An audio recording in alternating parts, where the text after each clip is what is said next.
Muy buenas tardes, nos encontramos el día de hoy con el doctor Antonio Razo Navarro, quien nos ha abierto las puertas de su hogar para platicar sobre algunas cosas de su libro, Metodología Hermenéutica e Investigación Educativa.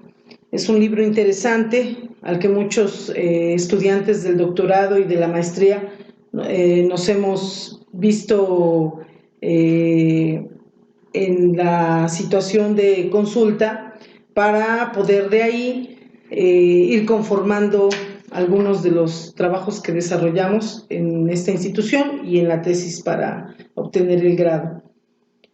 ¿Qué tal, doctor? ¿Cómo está? Hola, buenas tardes. El doctor Antonio Razo Navarro es profesor normalista, egresado de la Normal 19 del Estado de México, como profesor de educación primaria. Posteriormente es licenciado en enseñanza de las ciencias sociales y maestro en ciencias de la educación. Posteriormente estudia el doctorado en humanidades con especialidad en filosofía política y actualmente es investigador del Instituto Superior de Ciencias de la Educación del Estado de México. Gracias por esta entrevista, doctor. Y pues vamos a proceder a plantear precisamente de este libro que, como ya he dicho anteriormente, pues muchos hemos consultado al ir haciendo nuestro trabajo de investigación. Existe la necesidad en esta idea de producir algo original, de ir dando cuenta de los pasos que vamos teniendo a lo largo del proceso para que se pueda ir marcando ese trayecto. Y qué mejor que hablar de lo metodológico en ese sentido. Y pues, insisto otra vez, el libro que forma parte de ese acervo que nosotros consultamos. Y aquí surge una primera cuestión que sería, ¿de dónde surge la idea de hacer este libro? En realidad lo primero que hice fue un capítulo metodológico de una investigación que iba a hacer sobre la formación cívica en la escuela secundaria. El primer capítulo iba a ser una reflexión metodológica y me interesaba hacer esa reflexión metodológica porque cuando entré a la maestría ya había hecho 2 tesis anteriormente, la tesis de la normal elemental y la de licenciatura. Y en general las había hecho conforme a un paradigma positivista. Era el único que conocía hasta que llegué a la maestría. Me acuerdo que casi me sabía de memoria el texto de Rojas Soriano, y por un lado el de Rojas Soriano y por otro lado catecismos marxistas como de Konstantinov, Afanasiev, Marta Harnecker. Entonces, toda la primera parte de la tesis se trataba de una reflexión marxista sobre la lucha de clases y la explotación de las clases bajas de la sociedad. Y después la segunda parte se trataba de aplicar un instrumento estandarizado y sacar la media, la moda, hacer gráficas y poner una notita abajo y después unas conclusiones. O sea, era como una especie de Dr. Jekyll y Mr. Hyde, ¿no? Por un lado estaba el asunto de la crítica social marxista y por otro lado estaba un ramplón, ni siquiera positivismo, sino una cosa muy superficial de ir y hacer preguntas y después contar las respuestas del tipo A, del tipo B, del tipo C, y atreverse a hacer alguna interpretación ahí muy vaga. Pero cuando llegué a la maestría encontré un debate muy vivo, muy apasionado, que también me resultó muy apasionante, entre 2 perspectivas. Las 2 perspectivas ya desconocían la validez o la actualidad, incluso la importancia de investigaciones cuantitativistas.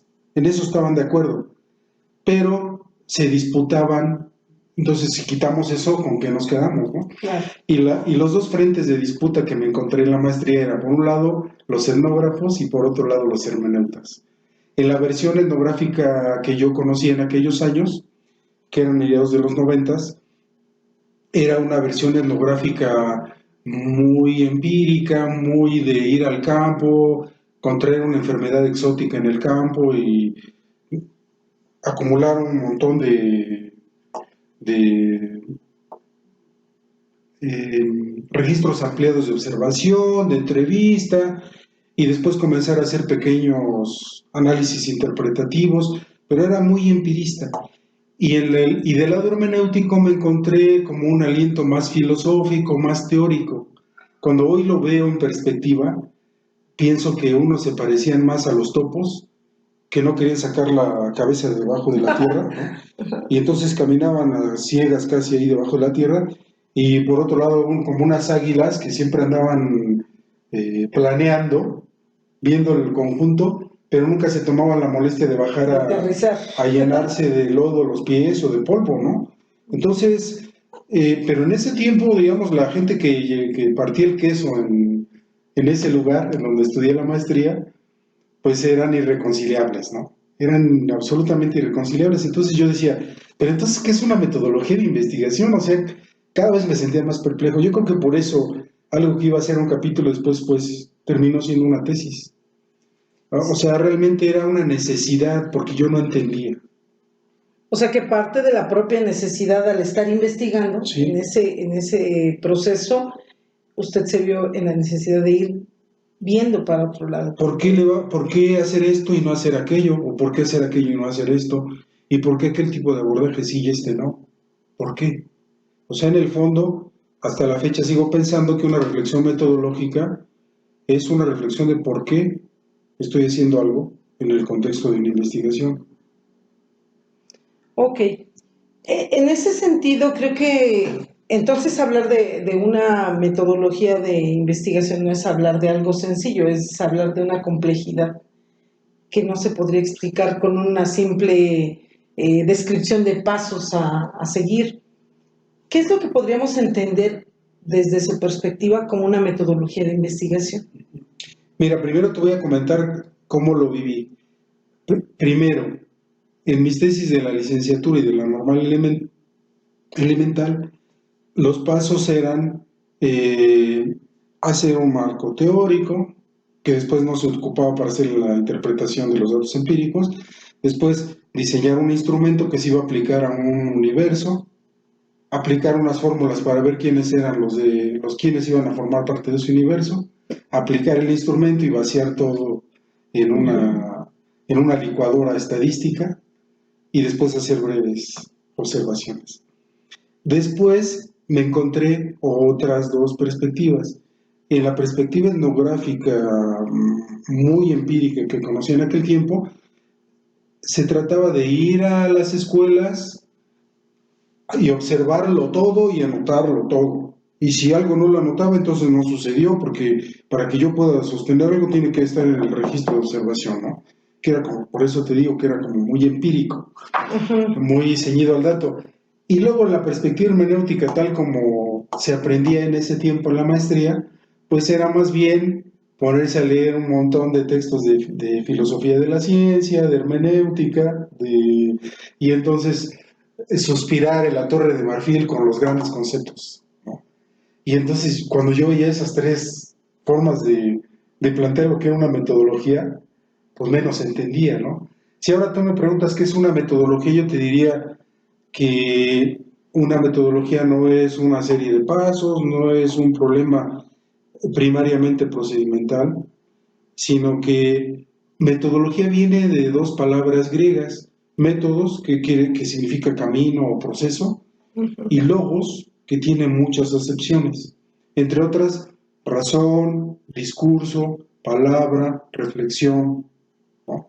Entonces, ¿cómo vamos a entender logos, ¿no? En metodología?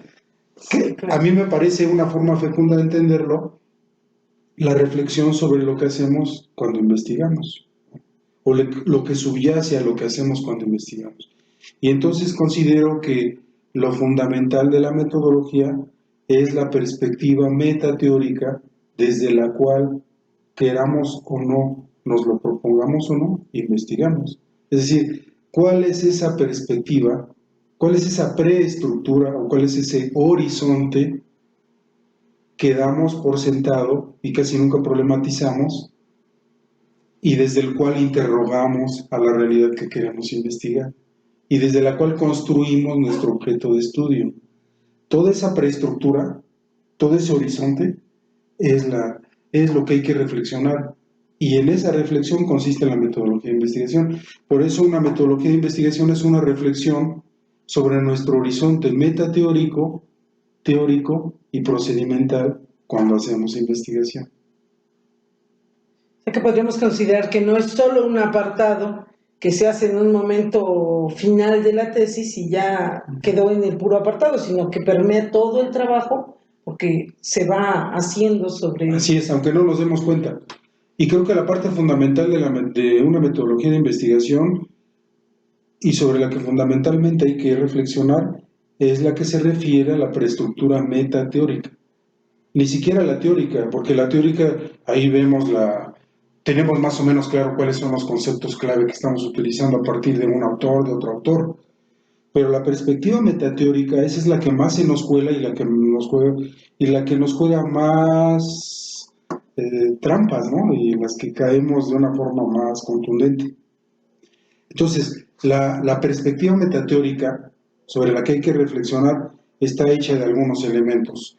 Un horizonte epistemológico, un horizonte ontológico, un horizonte axiológico y deontológico, y en diálogo con esos tres, un horizonte praxeológico. Toda esa es la perspectiva metateórica. Yo lo que veo es que ya en niveles superiores, incluso donde yo estudié el doctorado, la mayoría de los profesores decían, y seguro ellos tienen razón y yo estoy equivocado, pero decían, una cosa es lo procedimental y otra cosa es la reflexión epistemológica, ¿no? Y lo procedimental es lo metodológico y lo que critica lo metodológico es la reflexión epistemológica. Y yo no estoy de acuerdo con esa tesis. Yo creo que la reflexión epistemológica es una reflexión, perdón, que la reflexión metodológica es una reflexión epistemológica, ontológica, axiológica o deontológica y praxeológica. Te las comento rápido. En primer lugar, es una reflexión epistemológica porque es una reflexión sobre lo que estamos presuponiendo sobre cómo entendemos el mundo. ¿Cuál es nuestro modo de entendernos a nosotros mismos, de entender al otro, de entender las cosas del mundo, que vamos a llamarle objetivo o real o externo, ¿no? ¿Desde dónde lo entendemos? ¿Cuáles son las condiciones del entendimiento posible, ¿no? En la formulación clásica de Kant. Esas son cuestiones. ¿Qué hace un conocimiento válido o por qué un conocimiento es válido y otro no? ¿Hasta cuándo lo tenemos que considerar válido y por qué razón? Todas esas son discusiones epistemológicas y son discusiones metodológicas precisamente por eso. Pero también hay ontológicas que casi siempre damos por sentado, por ejemplo. ¿Cómo son los seres humanos? Y si yo soy un ser humano, ¿cómo soy? ¿Qué cabe esperar de mí? ¿Y qué no cabe esperar de mí? ¿Y cómo funciona la sociedad? ¿Y cuáles son las relaciones entre la persona y la sociedad? ¿Y qué tiene la primacía? ¿La sociedad sobre la persona o la persona sobre la sociedad? ¿O el mundo objetivo sobre la persona y la sociedad? Por ejemplo, la estructura económica, ¿no? Claro. Etcétera. Sí. Entonces, todas esas son decisiones ontológicas y por eso hay que reflexionar metodológicamente sobre ellas. O sea, ¿qué tipos de objetos están cualificados para formar parte del mundo? ¿Y qué tipos de objetos están cualificados para que yo los investigue? ¿Y qué tipos de objetos son dignos de ser investigados o de sujetos? Esas son preguntas metodológicas que casi nunca nos hacemos, pero que necesariamente respondemos siempre cuando hacemos investigación. Y por eso vale la pena mejor hacerse la pregunta y no dar por sentado lo que tendríamos que estar preguntando, ¿no? Por lo menos dedicarle un segundo tiempo para preguntarlo. Y luego vienen las preguntas axiológicas y ontológicas sobre lo valioso y lo no valioso, o qué es más valioso que otra cosa, y entonces qué debemos hacer, ¿no? Y entonces ahí entran perspectivas metodológicas que nos mandan a hacer una investigación de ciencia pura, porque basta con contribuir al desarrollo del Homo sapiens para que la investigación tenga sentido, y otros dicen, oye, no, si no vivimos en el mejor de los mundos posibles, Nuestro mundo está lleno de injusticias. Si tú quieres allá hacer ciencia pura o filosofía pura, cuando tenemos aquí un montón de problemas que resolver, ¿no? Y esas son perspectivas axiológicas y deontológicas. Desde qué posición vas a interrogar, etcétera, ¿no? Y praxeológicas también, porque en el fondo tiene que ver con cómo estamos haciendo las cosas y cómo valdría la pena que las hiciéramos, ¿no? Y hasta qué punto estamos justificados para hacerlas así o de otro modo. Todas esas son preguntas metodológicas. Y si me permites, ya me extendí, pero me gustaría ponerte dos ejemplos. Mira, para ver, digamos, dos perspectivas metodológicas, así ponerlas sobre la mesa y decir, mira, aquí están los elementos de que te estoy hablando, porque si no va a parecer que te estoy choreando, ¿no? Entonces, vamos a ver, por un lado, voy a interrogar metodológicamente el horizonte de investigación de alguien a quien amo y respeto como Hans-Georg Gadamer, ¿no? ¿Cómo entiende Hans-Georg Gadamer el mundo? ¿Cuál es el mundo que Hans-Georg Gadamer investiga? ¿De qué está hecho? Y yo diría que el mundo de Hans-Georg Gadamer está hecho de relaciones de sentido. De relaciones de sentido y de valor, es decir, de relaciones de significación. En el mundo de Hans-Georg Gadamer hay textos que tienen una significación, que tienen ciertos sentidos y ciertos valores, y que esos sentidos y esos valores se construyen en la fusión horizontal entre el intérprete y el texto. Y él trabaja en ese mundo. Sí. En ese mundo hace todos sus libros, ¿no? Ahora, ¿cómo era el mundo de Rojas Soriano? Pues el mundo de Rojas Soriano era un mundo donde había relaciones de cosas, de unas había más y de otras había menos, y nuestra misión como investigadores era ir a ver de cuáles había más y de cuáles había menos, en qué porcentaje. O sea, y entonces son dos mundos diferentes. Ahora, si vamos con un tercer investigador que es muy importante y muy trabajado en el ISEM, como es Foucault, por ejemplo, ¿cómo es el mundo donde trabaja Foucault? No es un mundo de relaciones objetivas cuantitativas, estadísticamente reducibles, ni tampoco es un mundo nada más de relaciones de significación, de sentido y de valor, donde todos somos diálogo, como en Gadamer, porque para Foucault no somos diálogo, sino que más bien somos sujetos subjetivados a partir de relaciones de poder y dominación. Claro. Entonces, si tú vas a empezar una investigación desde una perspectiva metodológica como no sé, como la genealogía de Foucault, cuando tú revisas algunos de los textos en donde habla de la genealogía, y cuando dice lo que es la genealogía, siempre dice cómo es el mundo. Y en realidad lo que está haciendo es un diagnóstico ontológico y problematizando ontológicamente el mundo y también epistemológicamente y también axiológica y deontológicamente.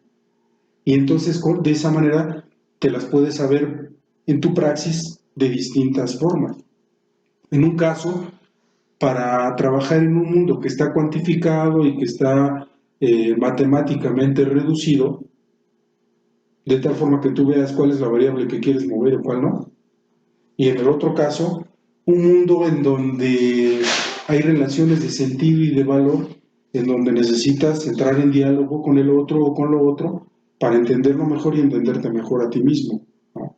En ese proceso de profundización de sentido. Y en el otro, es un mundo donde tienes que cuidarte mucho de las relaciones intersubjetivas, porque seguramente detrás de ellas hay caretas, hay máscaras, hay trampas, hay juegos de manos, y entonces hay sospecha, y entonces tú tienes que hacer un cuidado de ti mismo, porque estás en un mundo que verdaderamente te acecha, ¿no? Y fíjate cómo son mundos distintos. O sea, y la reflexión metodológica, a lo que nos quiere invitar, tal como yo la planteo en este libro, es a preguntarnos qué es lo que estamos dando por sentado cuando hacemos la investigación y qué es eso lo que no nos preguntamos, pero ya lo dimos por sentado, ¿no? Y entonces lo que nos va a salir al final va a ser lo que a Rojas Soriano se le dio la gana desde el principio, sí. O lo que a Gadamer se le dio la gana desde el principio, o lo que a Foucault se le había dado la gana desde el principio. Y entonces nos volvemos como una especie de repetidores algo así como ejemplificadores o ilustradores de lo que ellos ya habían dicho, lo cual se me hace una pobre misión, porque a lo mejor damos para más. Claro. En esas perspectivas de pensamiento teórico que nos acaba de ejemplificar, eh, no tan reciente, pero alguna como la multireferencialidad, la complejidad, que vienen a tratar de desestructurar esta idea de la comprensión del mundo por una sola vía, sino por diversas vías. ¿Encontraremos algo en ese texto que conforme esta perspectiva o se aleja mucho de eso? No creo que se aleje.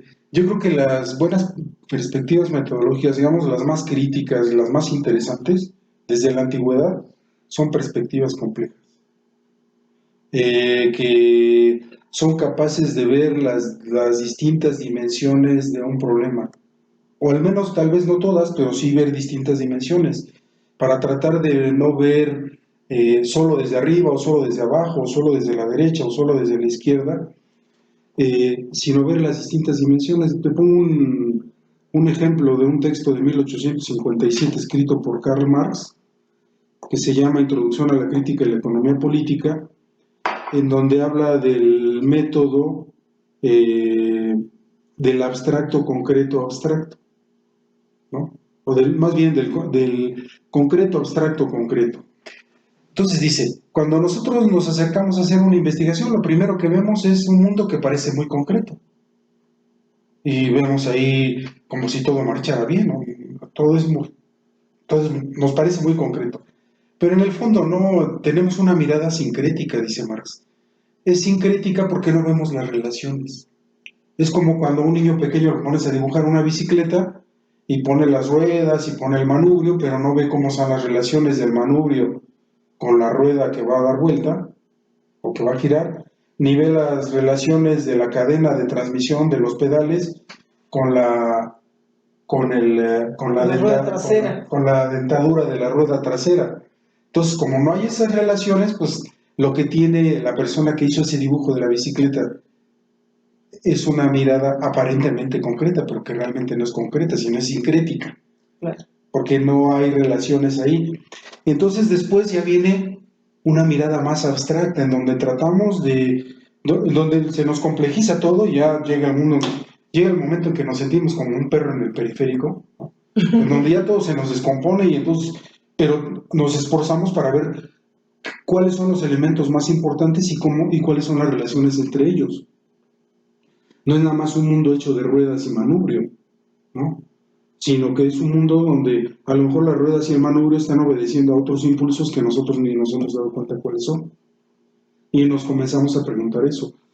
Y entonces, hasta el final, si lo hicimos de una forma adecuada, y tenemos algo de suerte, porque también el azar tiene que ver, y las musas y todo lo demás, pero sobre todo la transpiración, si le metimos mucha canilla al asunto, al final vamos a ver un mundo complejo, como tú lo llamas, o decía Marx, una totalidad concreta.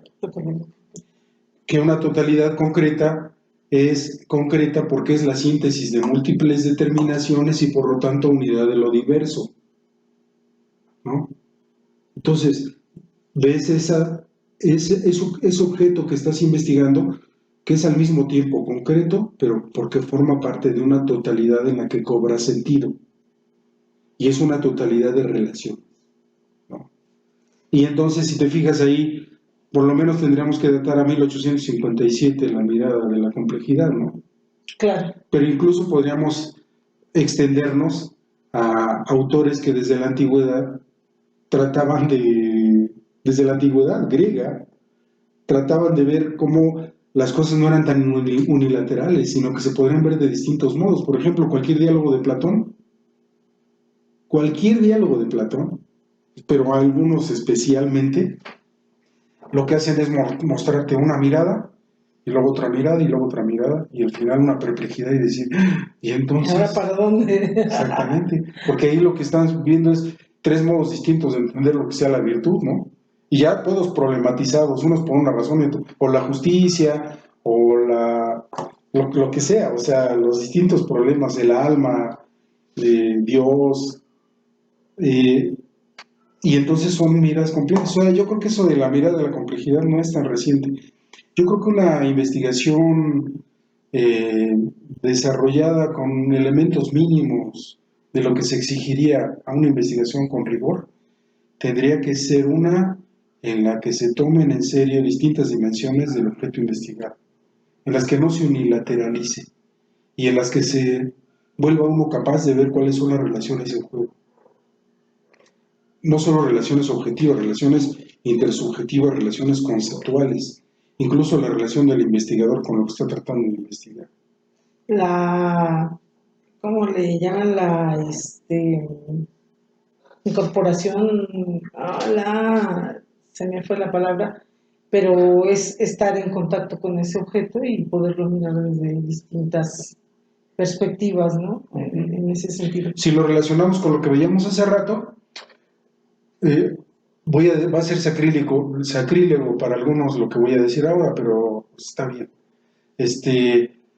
Yo creo que si tú quieres comprender lo que pasa en un aula, pues puede ser muy valioso apelar a Gadamer para ver cuál es el sentido compartido o el sentido comunitario de justicia en esa comunidad de comunicación y de diálogo, cuáles son las pretensiones de validez que se ponen en juego ahí al tono de Habermas, y cuáles son las que se logran desempeñar en virtud de la coerción sin coerciones de los mejores argumentos, y también cuáles son las relaciones de poder y de dominación al tono de Foucault y de Nietzsche, ¿no? O sea, creo que precisamente, a mi juicio, en eso consistiría una perspectiva compleja. Incluso relaciones numéricas, porque hay relaciones numéricas de todo tipo, desde digamos, el promedio de ingresos monetarios que reciben las familias de esa comunidad, ¿no? No sé, o sea, todo tipo de relaciones numéricas que tienen que ver con las edades de las personas, con sus recursos económicos, si son minoría, si son culturas minoritarias por razones de género, de religiosas, etcétera. Y entonces ahí puedes encontrar relaciones numéricas, puedes encontrar relaciones de sentido, puedes encontrar relaciones de poder, ¿no? Y sin embargo, por decreto metodológico, sin darnos cuenta, queremos unilateralizar los objetos y solamente verlos desde una perspectiva. Porque ni siquiera nos estamos dando cuenta que nosotros, por decreto metodológico, somos los que estamos determinando que solo esa mirada.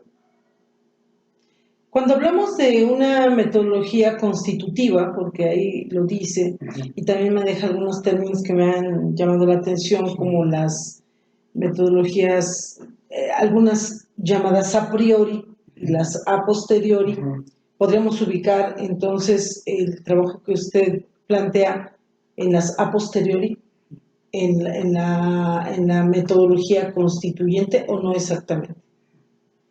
Bueno, lo que pasa es que se puede llamar constitutiva. Lo que pasa es que hay metodologías que más bien parecen como regulativas, o sea, como que te quieren decir cómo hacer las cosas, ¿no? Exacto. Y hay otros que dicen, no, es que eso no es una metodología. Una metodología es una reflexión sobre lo que estás haciendo y sobre lo que ya hiciste, ¿no?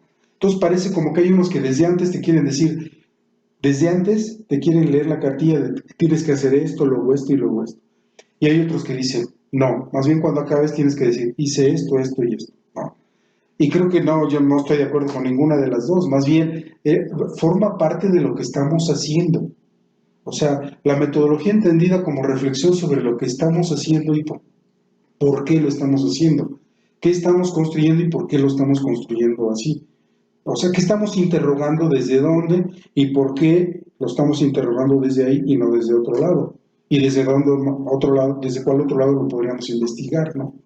Entonces, por eso me parece que es más constitutiva. O sea, no es ni a toro pasado ni a priori, sino que es algo, por esa razón, digamos que la reflexión metodológica de una investigación y de otra nunca van a ser iguales, sino que cada investigación que haces te exige una reflexión metodológica específica durante todo el tiempo, no de una vez por todas, sino todo el tiempo. No es que cosa por cosa lo estés pensando metodológicamente, pero lo deseable es que al menos las decisiones fundamentales, los trazos estructurales de tu investigación, sí los puedes reflexionar por qué los estoy planteando así esos trazos. ¿Y qué tal si los planteara de este otro modo? Incluso la imaginación es parte de la reflexión metodológica, ¿no? ¿Sí respondí tu pregunta? Sí, claro. En ese sentido, precisamente yo veía que tiene que tener un grado, decía usted, de creatividad en el sentido de ir constituyendo, ir imaginando cómo voy a hacer y no esa prescripción, como también lo decía. ¿Cómo? ¿Por qué? ¿Para qué? ¿Cuándo? ¿Qué voy a hacer? Todas las preguntas, ¿no? Exactamente. Y en ese sentido hablar de algo, de la metodología como un acto poético de creación, de visibilización, pues es que se va dando sobre la marcha. Nunca decimos voy a crear esto, sino que surge la idea y no sabemos exactamente cómo va a terminar. Lo vamos pariendo. Lo vamos pariendo. Ajá. Eso es interesante. Y vamos sufriendo los dolores del parto permanentemente. Sí, porque a veces romper con nuestras propias creencias de cómo se hace eso es lo más duro en el proceso de investigación. Sí. La tutoría nos permite mucho ir dando cuenta de, oye, ¿estás seguro que es por ahí? Bueno, si dices que es por ahí, claro. Dime. Depende del estilo de tutoría también, ¿no? Sí, claro. Tanto por parte del tutor como parte del que está en relación con el tutor. O sea, puede ser desde un tajante papel directivo, ¿no? Sí. Hasta cuando acabes la tesis me la traes y para ponerte la firma, ¿no? En medio de eso puede haber un interlocutor que te digan que él está de acuerdo y que no está de acuerdo, y al que tú le digas, pero ¿por qué me estás diciendo eso? Y que él se sienta con el deber moral de decirte por qué lo cree así, en lugar de soltar una carcajada y darte a entender que estás diciendo pendejadas, ¿no? Que eso ya nos acerca de nuevo a una tutoría muy directiva que no toma en serio al otro y que piensa que ya tiene todo resuelto. Pero pues alguien que ya tiene todo resuelto no es un ser humano, o sea, realmente si somos seres humanos estamos problematizando y necesitamos problematizar permanentemente todos los problemas de investigación. O sea, por eso son problemas y necesitamos irlos resolviendo. Cuando alguien ya se siente con tanta experiencia que ya sabe cómo hacer cada cosa, pues puede terminar anulándonos, ¿no? Y justamente anulando la reflexión metodológica, porque ya el otro decide poner. Sí, o me dice que eso no funciona y que debe ser por el camino que ya se conoce, que ya se conoce, ¿no? Y cuando intento responderle, parece como si no hubiera una capacidad de escucha, como si todo fuera unilateral, ¿no? También hay estudiantes o doctorandos o tutoriados que se comportan de esa manera con los tutores, o sea, no necesariamente es del tutor al tutor. No, por supuesto también. Claro, pero yo creo que ahorita que hablaste de la relación de tutoría, digamos, sería una reflexión metodológica como más polifónica, ¿no? Que eso la hace más interesante todavía, porque si tú de por sí estás problematizando y después ya problematizaste hasta el cansancio, hasta donde te alcanzó tu capacidad de problematización, y llegas y te encuentras otro que problematiza también, pero que también es capaz de problematizar sus propios supuestos, pues ahí se puede dar una cosa muy interesante donde todos terminan aprendiendo. Por supuesto. Hemos visto que en algunas instituciones también hay como tradiciones de investigación. Vemos algunas que están muy entregadas a la investigación en el ámbito cuantitativo, vamos a decirlo de ese modo. Sí. Y si usted va a meter algún proyecto, tiene que ser en ese corte o no se lo acepta. En ese sentido que estamos dialogando, ¿cree usted que este tipo de investigaciones vayan ganando terreno o al contrario van perdiendo terreno este tipo de investigaciones desde el punto de vista hermenéutico? ¿Ganarán terreno o perderán terreno ante esta otra manera de hacer investigación? Fíjate que cuando llegué a la maestría, me regreso de nuevo a ese punto, parecía como una cruzada, ¿no? Así como los cruzados salieron con sus espadas a liberar Tierra Santa, parecía como que los hermeneutas teníamos que salir a liberar al mundo del yugo positivista y del yugo empirista de los etnógrafos, ¿no? Y ahora ya no lo veo así. Más bien creo en la colaboración y en las diferentes miradas que se pueden enriquecer cuando se encuentran. Y que también frecuentemente, en vez de tratar de enriquecerse de manera recíproca, se descalifican de manera recíproca y andan todo el tiempo con la espada desenvainada tratando de matar al hereje que tienen enfrente, ¿no? Entonces yo creo que en este mundo tan complejo, regresando a lo que tú decías, se necesitan investigaciones que traten de atender las distintas dimensiones y sus relaciones. Pero yo creo que también se necesitan investigaciones especializadas en cuestiones que se pueden comprender mejor con investigaciones cuantitativas. Y hay otros elementos que yo creo que se pueden interrogar mejor desde perspectivas que analizan fundamentalmente relaciones de poder y dominación.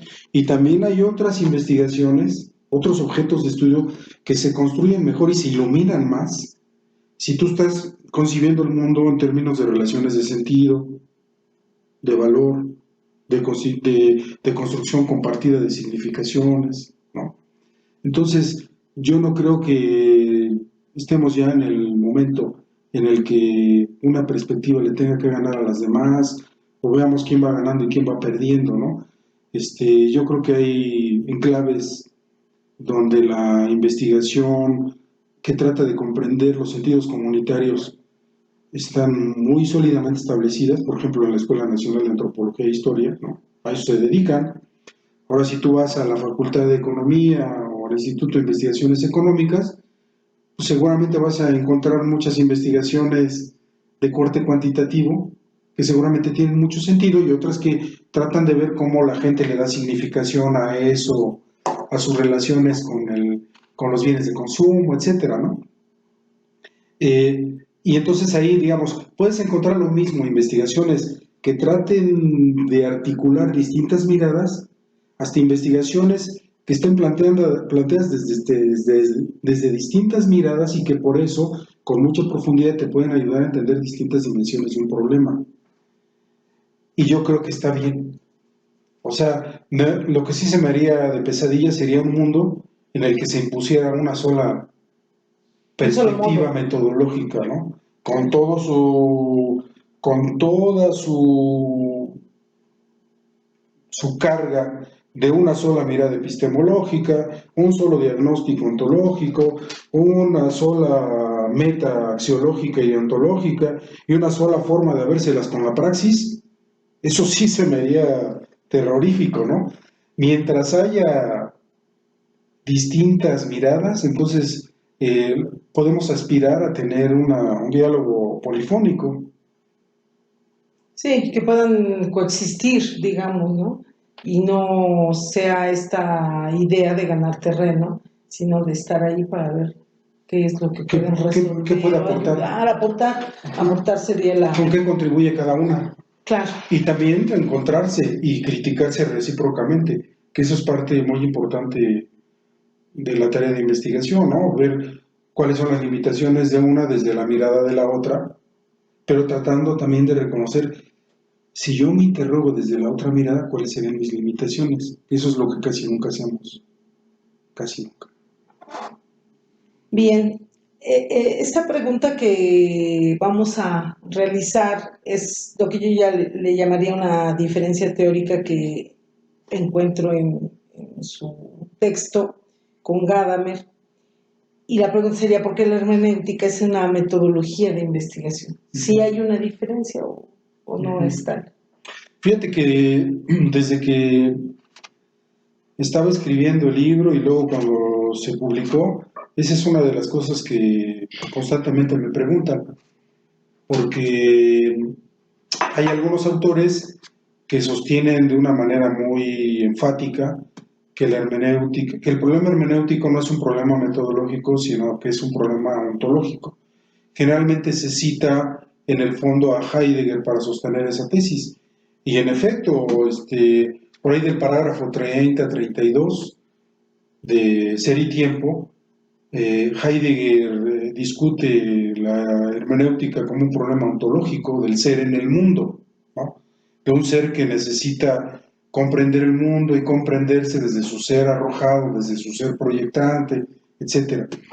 Y estoy completamente de acuerdo, o sea, la hermenéutica es un problema ontológico, pero también es un problema metodológico, también puede ser abordada desde una perspectiva metodológica, porque en general la hermenéutica concibe al mundo en términos de relaciones de sentido.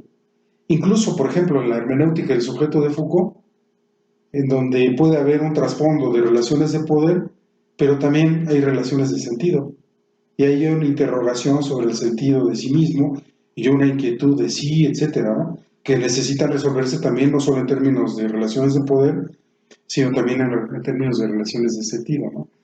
Entonces, yo creo que cuando Gadamer se refiere a que la hermenéutica no es una metodología, básicamente lo que está diciendo es que no puede ser una preceptiva, así lo dice el traductor lo dice con estas palabras, ¿no?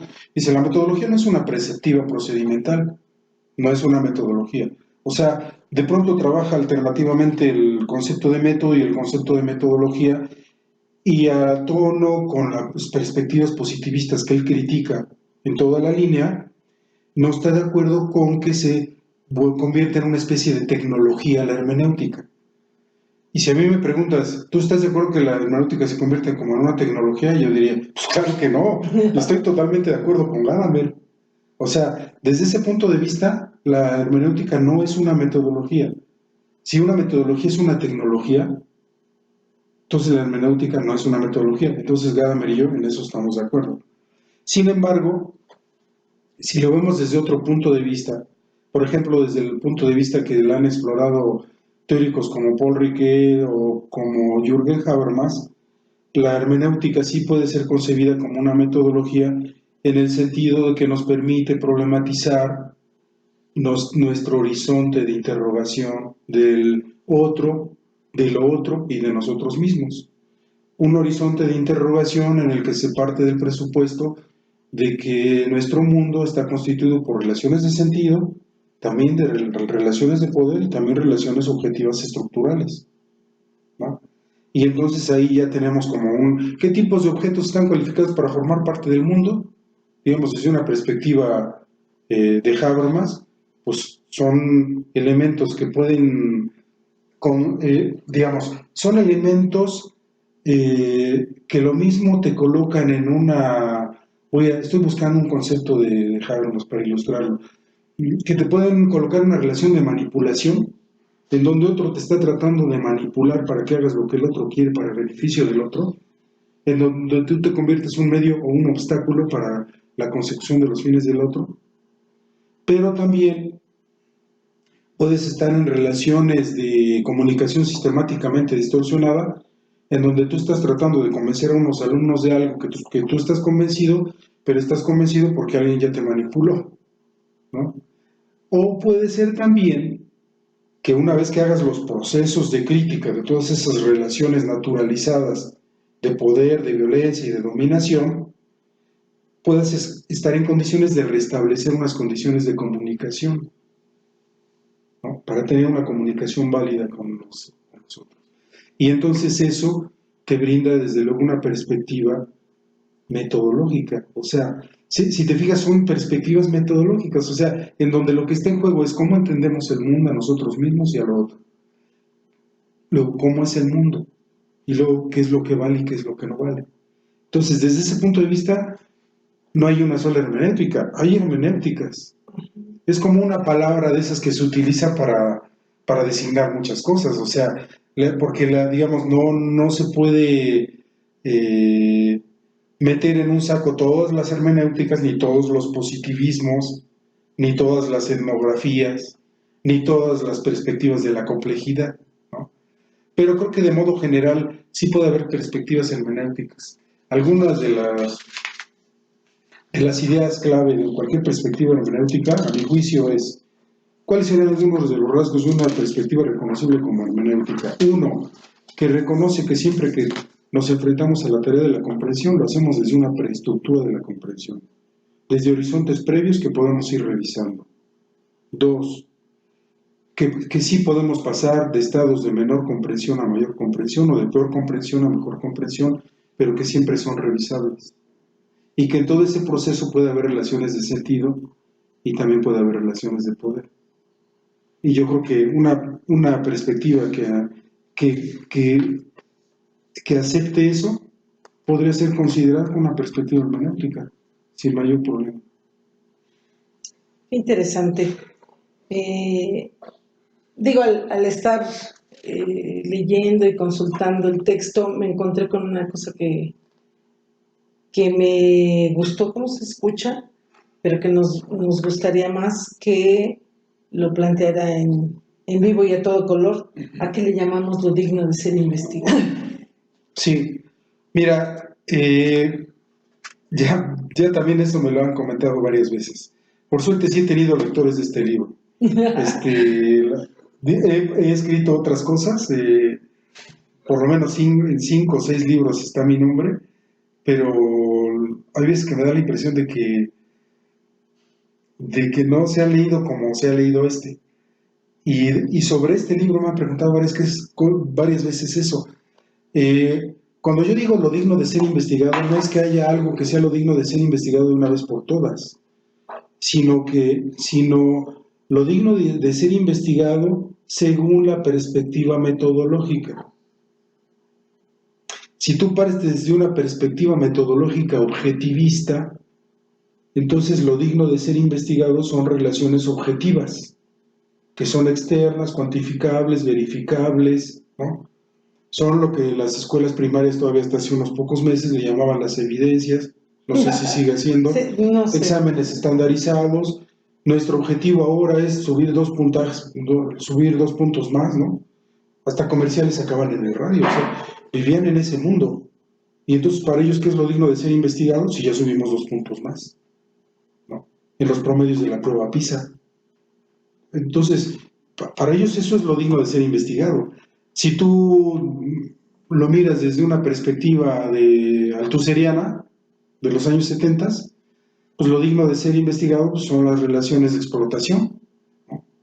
Y las relaciones de la estructura que siempre determina en última instancia la superestructura, y cómo la superestructura en última instancia siempre es determinada por la base, etcétera. O sea, y eso es lo digno de ser investigado. Si tú andas investigando el modo de vida de una comunidad mazahua en la Sierra de Oaxaca, pues viene un estructuralista artuseriano y se ríe de ti y te dice, pues es que eso no es digno de ser investigado, porque la estructura está determinando la superestructura ideológica y cultural de esa comunidad, ¿no? Y entonces el otro suelta la carcajada y dice, oye, ¿cómo me dices eso? Si aquí lo que estoy viendo es que justamente todavía funciona el tequio, y tú me estás hablando de que la estructura, y me estás hablando de la estructura como la entienden en Francia, pero aquí estamos en la Sierra de Oaxaca, ¿no? Entonces, lo digno de ser investigado es lo digno de ser investigado desde la perspectiva metodológica. Por eso algunos profesores, también en el ICEM, se carcajean de algunos problemas de investigación y dicen, oye, pero no sé por qué. Y se carcajean pues porque lo ven desde una perspectiva. Y el pobre alumno, con la cola entre las patas, lo ve desde otra. Entonces, lo digno de ser investigado no es lo que dice Dios que es digno de ser investigado, sino es lo que desde una perspectiva u otra cabe considerar como tal. Y por eso vale la pena interrogarme a mí mismo de qué está hecha mi perspectiva y si se justifica o de qué manera la podría enriquecer, modificar, transformar. Porque en base a eso puede, de esa dignidad que surge de lo que vamos a investigar, también puede sostenerse cómo lo voy a defender, ¿no? Claro, y la pasión con la que yo le voy a entrar al toro, ¿no? porque generalmente hacer una investigación es, aparte de ser estresante, es muy laborioso, o sea, dejamos de estar con la familia y con nuestros amigos para estar leyendo libros, escribiendo, pensando, todo el tiempo. A veces hasta la hora de la comida está enflando la familia y nosotros estamos en otro mundo, ¿no? Pero porque creemos que eso es digno de ser investigado, ¿no? Desde nuestra perspectiva, Claro. que siempre es revisable. Sí, no hay, digamos, universales en esto, ¿no? Hay manera de ir viendo en estas posibilidades que existen muchas problemáticas que pueden abordarse, y no que necesariamente alguien tenga que dar un aval sobre algo, pero el que va a investigarse tiene que tener esa como firmeza a lo mejor en decir, quiero investigar esto, vale la pena y desde dónde, ¿no? Qué bueno que lo dices, porque yo creo que se necesita como un equilibrio entre humildad y arrogancia, ¿no? Ahorita dijiste firmeza. Una firmeza que no llegue hasta el punto de ser necedad. Claro. Digamos, una arrogancia suficientemente humilde para que al mismo tiempo pueda decirle a la otra persona con la que está hablando, no estoy de acuerdo contigo por esto, y mi posición es esta, pero que después de escuchar las razones del otro, diga, oye, no lo había pensado así, déjame masticarlo, ¿no? Entonces, si nos vamos del lado de la pura firmeza, que incapaz de escuchar al otro, siempre nos vamos a estar, o sea, vamos a caer en el solipsismo, ¿no? Sí, En pues. el de yo ya lo resolví todo como si fuera Dios. Y si nos vamos del lado de la pura humildad, pues vamos a ser unos pobres diablos pusilánimes que según a donde los lleve el viento se van a ir para allá, ¿no? Y yo creo que un buen investigador apasionado no puede permitirse ninguno de esos dos lujos extravagantes. Sí, se necesita saber escuchar y dialogar, ¿no? En este caso, Y en última instancia pensar por sí mismo. pensar. Siempre en última instancia pensar por sí mismo. Pero también escuchar. Y también saber decir por qué sí o por qué no. Bien, también su libro tiene algunos planteamientos sobre las ciencias de la educación, de la investigación educativa, más bien en ese sentido. Eh, ¿Cómo ve usted el asunto de la investigación educativa en el Instituto Superior de Ciencias de la Educación del Estado de México? Yo creo que es un ejemplo de pluralidad de perspectivas. Cuando yo llegué a trabajar al ICEM en 1995, había más bien, creo que más confrontación que ahora.